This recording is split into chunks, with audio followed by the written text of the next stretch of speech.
Speech off. Hi guys, welcome back to my channel. So I'm here to do my mid-month wrap-up. I should warn you, we're going to go up and down because my reads were very hit or miss. Some were amazing, some sucked, and there was a bunch of DNFs. So yeah, we're just going to embrace the roller coaster. So let's do this. So the first one I finished was The Lost Children by Shirley Dixon. I gave this 5 stars. So we're starting off with a bang. I've actually owned this for a long time. I got it on a Audible daily deal and then kind of forgot about it until Chloe brought it up last summer during Deck of TBR when she read it and she loved it. And I was like, okay, I'm going to read this at some point. And finally happened this month. So basically, it's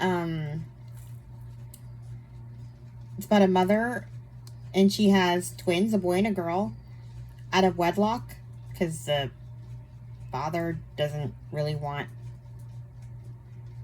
to help out, I guess. Wait, does she tell him? I can't remember. Whatever. It's not the point of the story anyway. Point is, war happens and she has to send them, she has to evacuate them. So they're 8 years old. This is primarily through the twins' perspective, so we don't even see the mom very much. We only see her at the beginning when she's deciding to whether she's going to keep the twins or place them for adoption after she gets pregnant. But one of the twins has cerebral palsy, the little girl, Molly.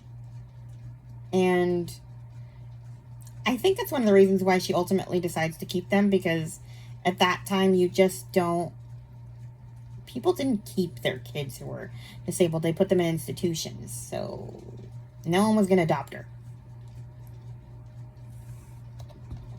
And she wasn't going to separate them. Anyway, so it's basically the twins' journey as they're evacuated. And the mom gives the little boy a note. And she tells him to not open it unless he feels they're in danger, but otherwise don't open it and read it. Honestly, this premise is really the only thing I find unrealistic, but maybe that's because I'm a disobedient child. Well, you know what I mean. The second you told me not to open a note, that's exactly what I would do if you give it to me. I'm too curious. You tell me not to read something, it's obviously about me, so I'm going to read it. But he doesn't. We kind of know the secret anyway. Molly and Jacob are the twins' names. Molly's the girl and Jacob's the boy. But yeah, it's their journey and there's some heartbreak to it, but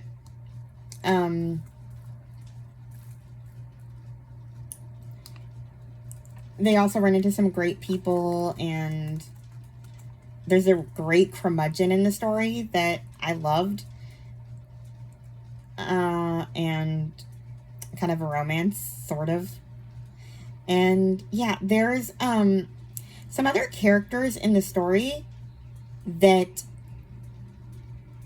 like, there's a German girl whose brother is missing, and you actually read their story. I think that one is in The Outcast Girls by the same author. I looked it up on Goodreads, and they're not a series, but I think they should be, because I'm guessing if I read that one, I'm going to find the twins in that one, because it's her story and her friend's story, The Outcast Girls. So I'm probably going to, maybe I'll read that the second half of this month, since this month's kind of sucked. I'll probably enjoy it. Anyway, now we're going to go downhill. Next we have The Family Across the Street by Nicole Trope. Nicole Trope is very hit or miss for me. I went a little insane buying her books a couple summers ago, because one of them sounded really good, and then I just kind of went down the rabbit hole and bought every single one of them that appealed to me, which in hindsight was a mistake, because Nicole Trope has a writing style where she writes a story and you think something is one way, and then you find out that you were completely wrong and she had you fooled the whole time. Like, you think it goes so far, like in this one. You think you're reading about an abusive husband. I'm not going to tell you what it actually is, but like the description leads you to believe that that's what you're reading about. And then there's like a twist later, but it's actually not that. I guess it turned out to be completely different than what I thought it was. So, and also, I gave this one 3 stars because I was compelled enough to finish it once it got started. Again, it would kind of ruin the story if I told you what the book is actually about. But, my main problem with it wasn't even so much the twist. That was actually kind of brilliant. My problem is that we go straight into the action without getting to know the people first, I guess. So, like, you want to fall in love with the people so you're afraid for them, if that makes sense. And you go straight into danger immediately. And I'm just like, I mean, sure, I want them to come out of it okay, obviously, but who are these people? So, yeah, I gave it 3 stars. It's really hard for me to describe this book. Anyway, then I read Stolen Baby by L.G. Davis, another book that was weird as heck. Nothing I expected it to be, but I can't say why. It's a new release that I heard about from Chloe that came out at the beginning of this year, I think.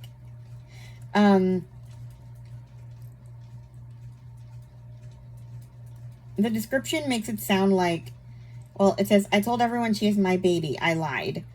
And basically, this woman finds a baby after she loses her baby. And I thought that we were gonna, find the baby, and then, 3 years later, stuff starts happening, and this is the kid that I, told everyone is mine, and now she's older. No, this whole thing takes place over the space of, 2 weeks, and there's some twists and turns and secrets, and it's one of those books where it's too many twists to be believable, and it's just, a lot, and everybody kind of sucks, and I didn't like it very much. But again, I gave it 3 stars because I was compelled enough to finish it. I had to know how it ended, but I didn't enjoy the ride. Now we're going to do an upswing, and we're going to read talk about another Nicole Trope book. This one was successful. It's called The Stepchild by Nicole Trope. This is actually the first book that I bought from her that made me look up other ones. It was a really good read. There's some trigger warnings for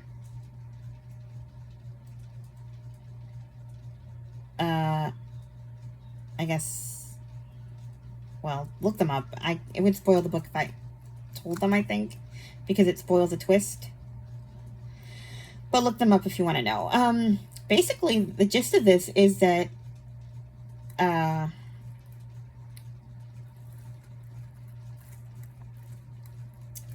forgetting the name of the mom, but she leaves her daughter, Millie, in the care of her 13-year-old half-sister, Shelby, and Millie goes missing, and her and Shelby don't have, the best of relationships. They're not, enemies, but they, her mom doesn't like her stepmom, and so that makes it difficult for them to get along. So there's that aspect of it. How do you reconcile with the fact that your stepchild is safe and you don't really like her that much, and she let your baby go missing? That dynamic is hard.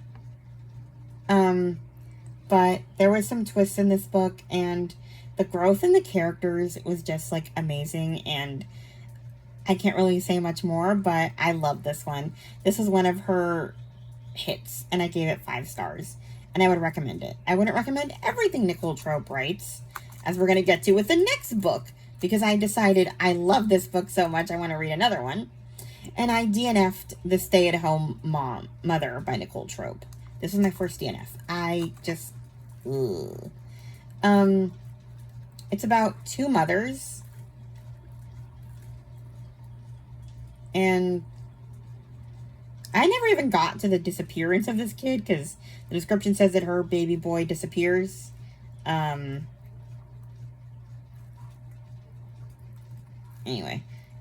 Or her little boy disappears. I don't know. But, from what I've read so far, it's, about two mothers. One of them is a stay-at-home mother of a toddler with another baby on the way, and the other one is a crazy person who's like stalking people on the internet and like has an obsessive mommy vlogging thing, and she's really creepy, and I got bad vibes, so I couldn't do it. Then I DNF'd another book, The Nanny Share by Emily Shiner. This one was a Chloe release, like from her new releases video. It came out in February. It sounded interesting because it's this nanny, and she nannies for two little girls, and they both go missing. But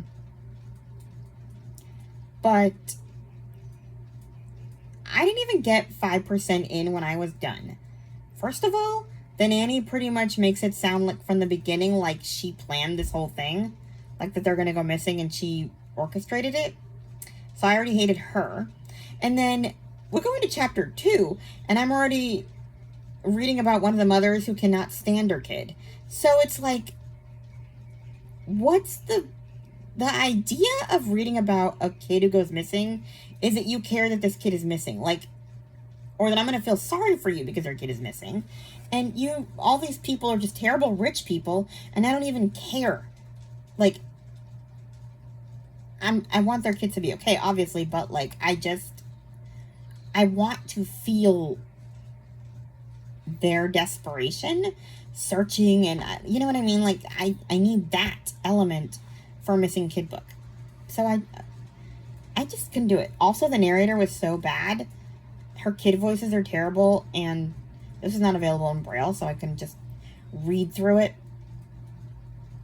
So, it was a Kindle Unlimited book, too, but no, I couldn't do it, so I DNF'd it. Okay. Oh, first, still going on with my DNFs. Next book I DNF'd was Things We Never Say by Caitlin Weaver. Another Chloe recommendation, not recommendation, like from her new release video. This one was one that came out in September last year.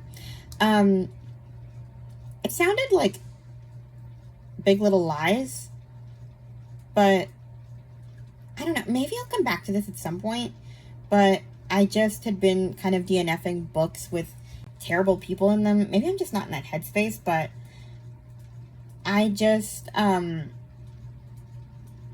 first chapter, basically it's about these three mothers who I guess join up with the PTA, and they didn't necessarily get along very well, but one of the moms they all have secrets, but one of the moms is the wife of the headmaster of the school, and the headmaster is a real jerk. I don't know, but nobody seems likable in this book, I guess, and the kids are all teenagers, so they're not even entertaining to read about. I thought this was going to be, like, little kids. Not that I need little kids in every book, but I need to like someone. And, no. I couldn't do it.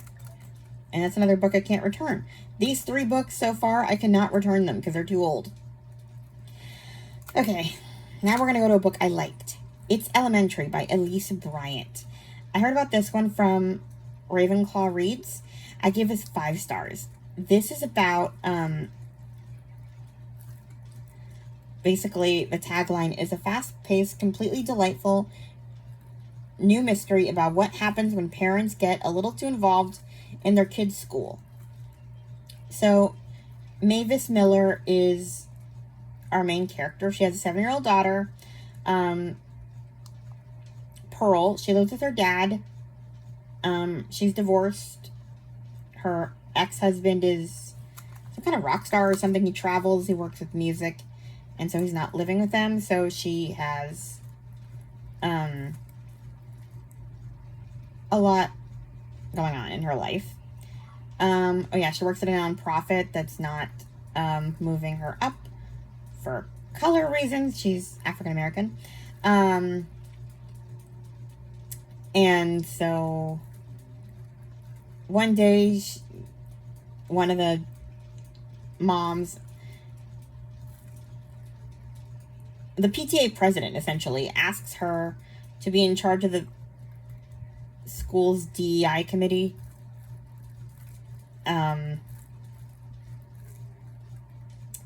And yeah, we go from there. She goes to the first meeting of the PTA, and the principal of the school goes missing after having a fight with Trisha Holbrook.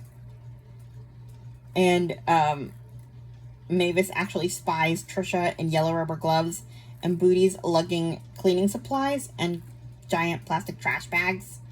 So she's convinced that her mind jumps to Trisha murdered this guy. So it's all about her sleuthing, and it is hilarious. I mean, I was cackling.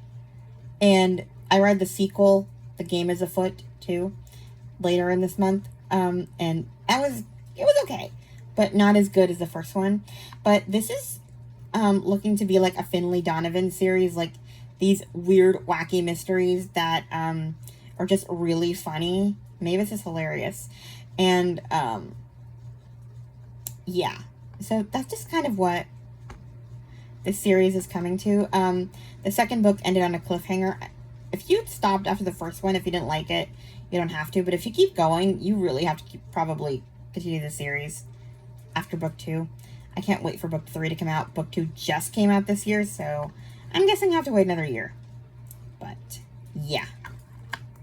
Then I read Unequal Affections by Laura S. Ormiston. I heard about this one from Gloria Z. Thompson. I gave this... What did I give this? I forgot to write the rating down. 4 or 5 stars? I can't remember. Probably closer to 5.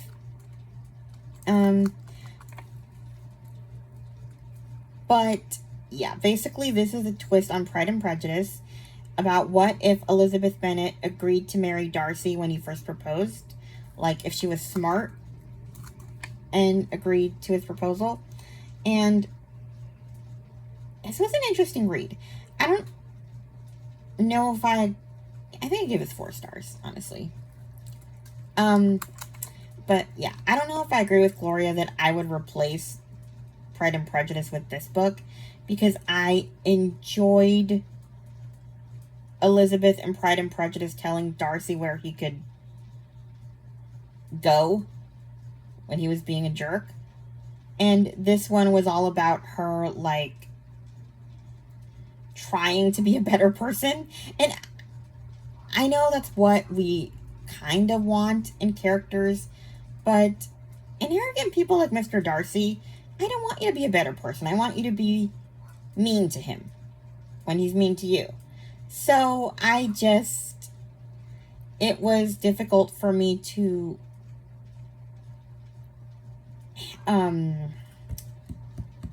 always appreciate her being so, I guess, submissive to him. She wasn't always. There were times when they did get into it, which I appreciated. And she didn't let him get away with it when it really mattered. But, like, there was a lot of times when you could tell, well, when she's thinking things and she just doesn't say anything about it. And, yeah. That was kind of my only real gripe with it.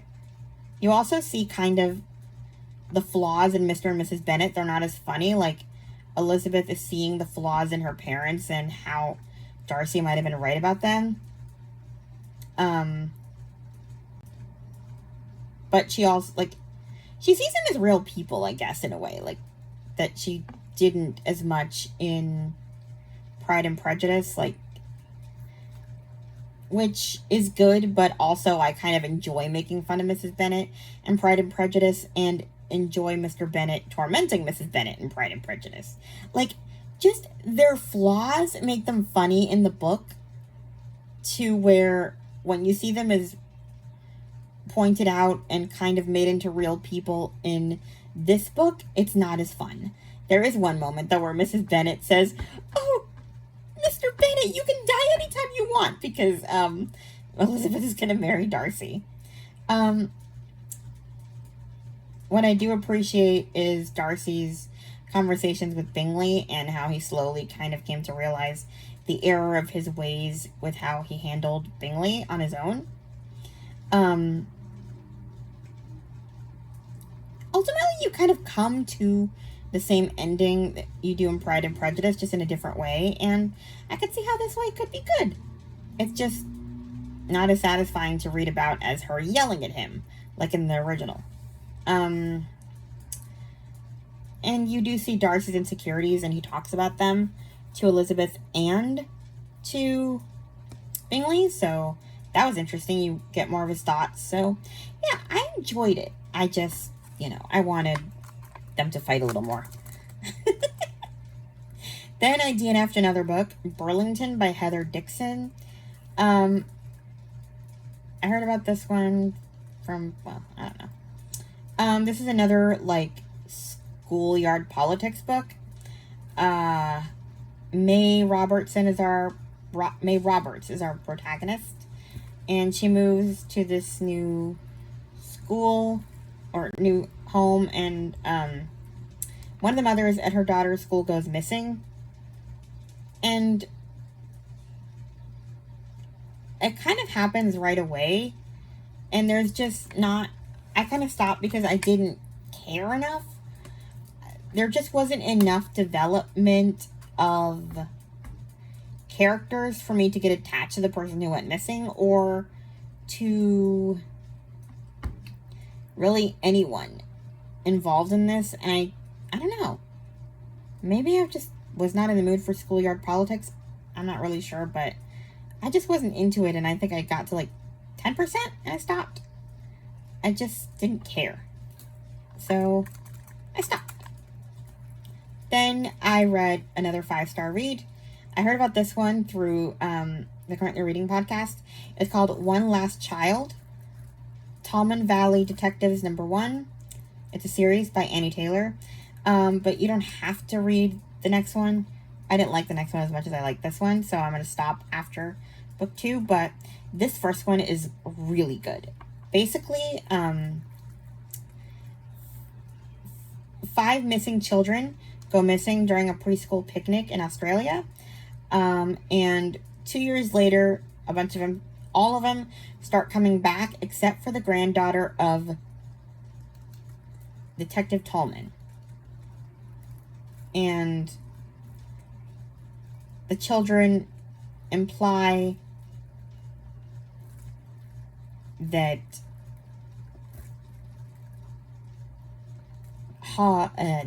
Ivy is dead, because they saw her. And so we have Detective, it's not Detective Tolman. Tolman is the name of the place. Tolman Valley. Detective Kate Wakeland. Her granddaughter, Ivy, is the only one of the children who doesn't come back. So what happened to Ivy? It's a whole thing. And will she come back? Is she actually dead? It was a wild ride. And I enjoyed every second of it. I was up all night. 5-star read. I recommend. I do not care that much about the sequel. It's called The Lullaby Man. I gave it 4 stars. It was fine. It's about this creepy guy who preyed on girls, and she got too confident, I think. It was too many twists in this one to be believed, and it was weird. I didn't like it that much, and the next mystery doesn't sound that compelling either. Sometimes you hit the mark once, and then you're done. Anyway, Then I read To Be a Mother by Emma Robinson. Woof. This is the only Emma Robinson I've not liked, but I gave this 2 stars. And I'm going to go on a rant, and it's going to be spoilery, so just, yeah. Basically, this one is about,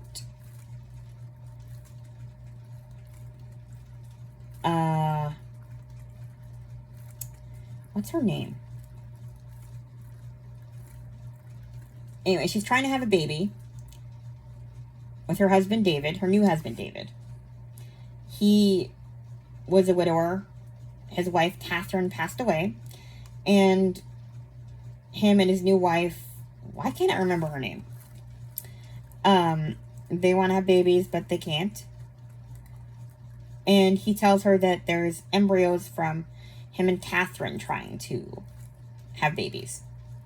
And that sounds like an interesting premise, right? Because you're kind of getting to pass on someone's legacy even after they're gone. Like, I think it's kind of cool. And it would be if this made any sense. But basically, she wants to do it because it's the quickest way to have a baby. And the embryos are, like, ready and waiting. And there's not going to be, like, a mother coming in, like the donor egg mother, to take this baby away because she knows Catherine's dead. So she feels secure. But then she starts obsessing over, what if the kids look like her? It'll be weird. And she gets angry at Catherine's mother for being excited that she's going to be a grandmother. And she's like, they're not your grandchildren. They're my children. And it's psychotic. And then you have David, you know, when she's trying to talk about Catherine, you know, ask questions about her. He doesn't want to talk about her. And he says, this is our thing between you and me. And it's like, is it your thing with a new relationship when you're having your late wife's babies? Not really. She kind of has something to do with it. You can't use her DNA and then pretend she doesn't exist, you lunatics. So, yeah, they all act insane.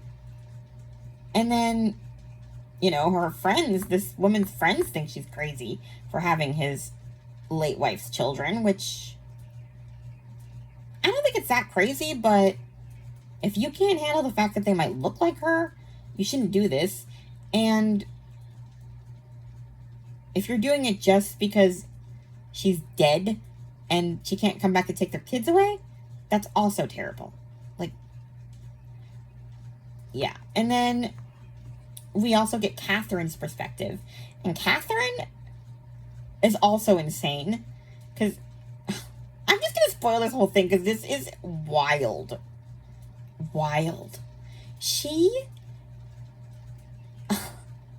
David thinks his wife had an affair toward the end, and that's why she didn't want to continue having kids.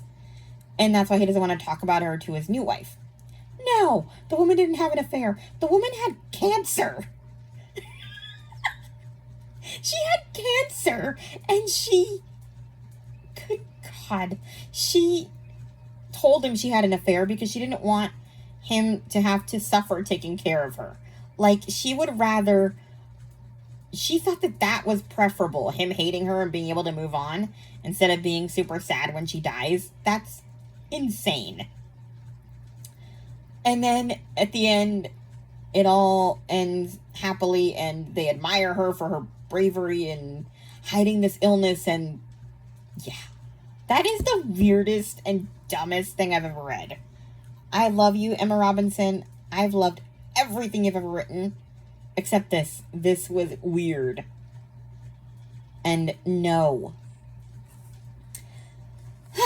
And I just spoiled the entire story, but I could not help myself. Don't read this. Next we have The Heart of the Mountains by Pepper Basham. I gave this 5 stars. I've loved this series. This one is a sequel to Laurel's Dream. We have, this one is about Cora. She travels from England to escape a marriage. She is the sister of the love interest in Laurel's Dream. And she meets the brother of Laurel's brother, and they have a thing, which is kind of cool. They both were in the war, World War I. She was a nurse and he fought in it, so they have like PTSD in common, and she's a she wants to help people, like, you know, treat them and stuff. And I loved her story, like, a lot. It was a great read. And then I had to finish it, so I read Hope Like Wildflowers by Pepper Basham. I gave this one 5 stars as well, but I think I'm going to round it down to 4.5, only because I wanted more from our people in the Blue Ridge, the Blue Ridge Mountains, from the other 2 books. And I thought that this is Kizzy's story, which is Laurel's sister, who we hear about, like, kind of left their hometown in the first 2 books, and we hear her story. But I was really hoping we would, like, see her kind of coming home, and it wasn't really that.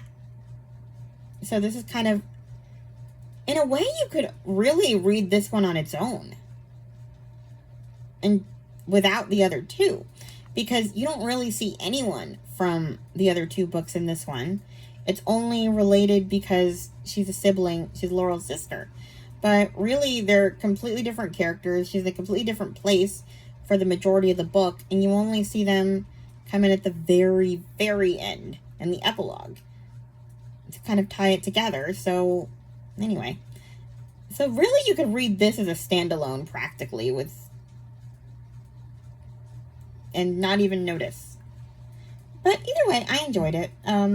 Kizzy is wanting to get out of the Blue Ridge Mountains and travel, and so she gets a job with this family, and she falls in love with the son of the house and gets pregnant, and it's about her kind of having to get on her feet and stuff. And it was a good journey. I enjoyed her story. I just wanted the reunion much quicker than it happened.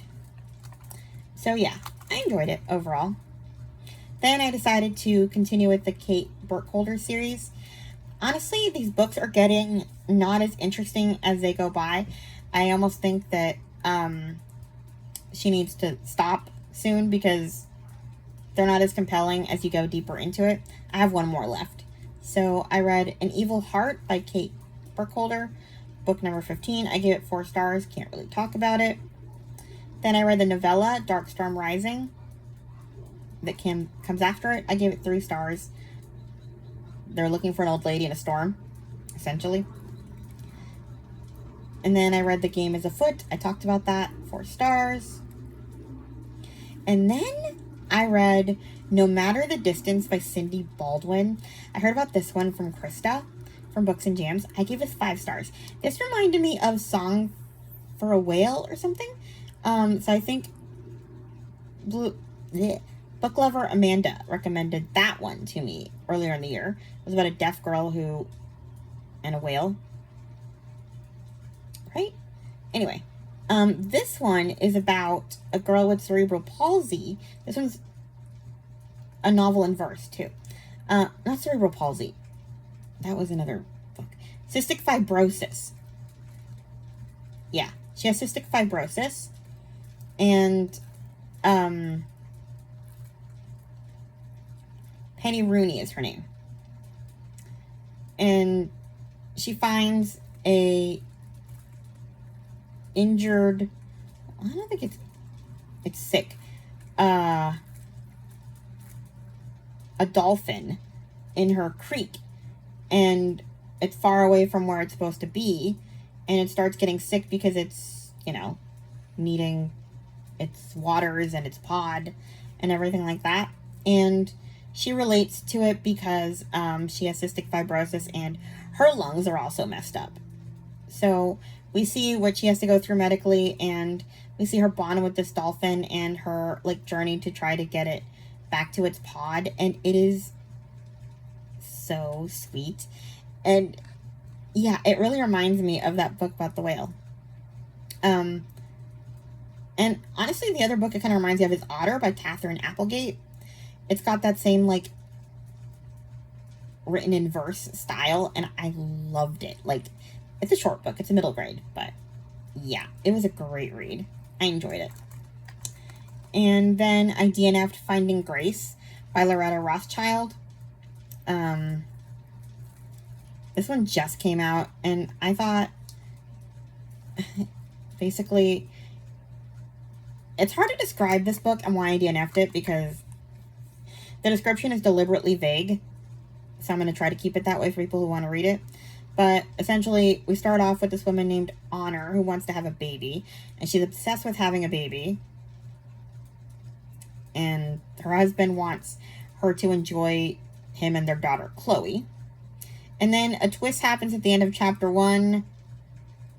I almost stopped there. I can't tell you what that is. But I kept going, and it just got weirder and more cringy as it went on. The decisions made in this book were, it's hard to describe. I can't describe it without spoiling the whole thing. But, yeah, I couldn't do it. So I DNF'd it. And then I read The Girls Who Grew Big by Layla Motley. I think this is my last book. I gave it 3 stars. I was really looking forward to this one. This one was a big disappointment for me. But I feel kind of wrong feeling the way I do, because, okay, essentially this book is about a bunch of teenage mothers who kind of everybody, it takes place in Florida, and I guess their community is very, very religious, so they really look down on these single, like, teen mothers, and a lot of them don't try to help. It's funny because it, like, I'm not trying to get into, like, abortion politics or anything. I will say that one of the things that gave me the ick was a very graphic abortion scene where there was blood. Like, they described the blood way too graphically. It was, the blood. Leave my opinions on abortions aside. But I will say this. People were super quick to judge them for, like, getting pregnant in the first place, and they didn't want to help them because they didn't think they deserved the help. But then they don't want them to, like, they're also monsters for, like, aborting the babies. And so, like, I feel like if you don't want that to happen, maybe that would be prevented more if you actually, I don't know, showed them a little compassion. Maybe made it so they're not living in the back of a truck. Because, like, this book really starts with one of the moms. She's a mother of twins, and her mom kicks her out of the house when she finds out she's pregnant. And the dad is inconsistent, so she has her twins, and she gets pregnant again, and she knows she can't, do it again. And, yeah. But it's also about her, like, extending help to other mothers, and they kind of form this sort of mother support group, and all kind of hang around in this truck. And their kids all get together and, play, and, yeah, it's essentially their mothers and babies group. And they all kind of stick together and stuff like that. So, yeah, I enjoyed it somewhat. Like, I needed to know how it ended, but that abortion scene was a lot. And then there's a lot of swearing in this book, but I'm hesitant about, like, I feel a little guilty about being upset about it because teenagers swear. And it's just what a lot of them do. And these are not, well, the Christian community isn't seen very well in this book. And so they're not going to act like Christian church kids. It's just what it is. So, yeah. And the other thing is that there is a lot of scenes in that book that are, of kids doing it. Which, again, we're reading about teen parents. So you'd think I would expect that? I don't know. But it was just, I don't know. I returned it. I finished it, and then I returned it to Libro FM along with Finding Grace. I just couldn't do it. Like, I didn't like it the way I thought I would, and that was disappointing. But yeah, that's how I'm going to end the first half of this month. Some good reads, some DNFs, some not so good reads. So yeah, please like, comment, and subscribe, and I'll talk to you guys in my next video. Bye. Stop recording video.